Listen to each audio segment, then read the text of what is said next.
नमस्कार साथीहरू, आजको यस भिडियोमा हामी मोबाइलबाट नै भिडियो र फोटोको ब्याकग्राउन्ड कसरी फाल्न सकिन्छ र जसलाई चाहिँ पीपी साइजमा पनि बनाउन सकिन्छ भन्ने बारेमा यस भिडियोमा देखाउन गइरहेको छौं। सर्वप्रथम तपाईं आफ्नो मोबाइलको क्रोम ब्राउजरमा जानुहोस् र टाइप गर्नुहोस्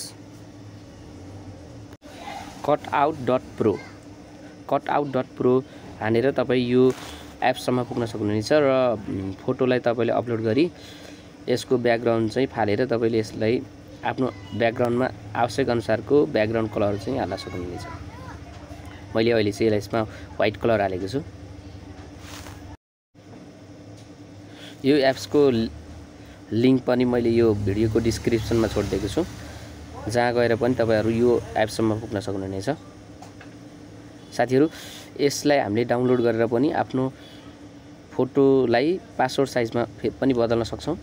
अब यो फोटोलाई हामीले चाहिँ स्क्रिनशट गरी फेरि यसलाई हामीले चाहिँ फोटोलाई क्लियर बनाउनको लागि अर्को एप्स प्रयोग गरिरहेको छौं। यसको पनि लिंक मैले डिस्क्रिप्सनमा छोडिदिएको छु, त्यहाँबाट तपाईले यो एप्स पनि डाउनलोड गर्न सक्नुहुन्छ।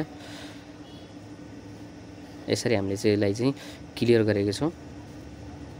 अब यसलाई तपाईले एचडी क्वालिटीमा पनि डाउनलोड गर्न सक्नुहुन्छ र स्क्रिनशट गरेर पनि गराउन सक्नुहुन्छ। यो चाहिँ फ्री एप्स जस्तै हो।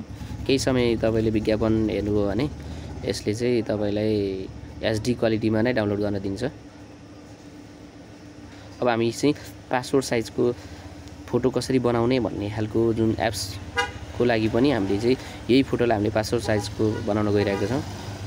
अघि हामीले जुन एडिट गरेको फोटो छ जसलाई चाहिँ हामीले चाहिँ पासवर्ड साइजमा चाहिँ बदल्न गइरहेका छौं। साथीहरु, यो पासवर्ड साइजको बनाउने एप्स पनि हामीले चाहिँ यो भिडियोको डिस्क्रिप्सनमा नै छोडिदिएको छौं, जसमा गएर तपाईले यसलाई पनि डाउनलोड गरेर आफ्नै मोबाइलबाट पीपी साइजको फोटो र भिडियोको ब्याकग्राउन्ड पनि हाल्न सक्नुहुनेछ। अन्त्यसम्म यो भिडियो हेरिदिनु भएकोमा यहाँहरुलाई धेरै धेरै धन्यवाद।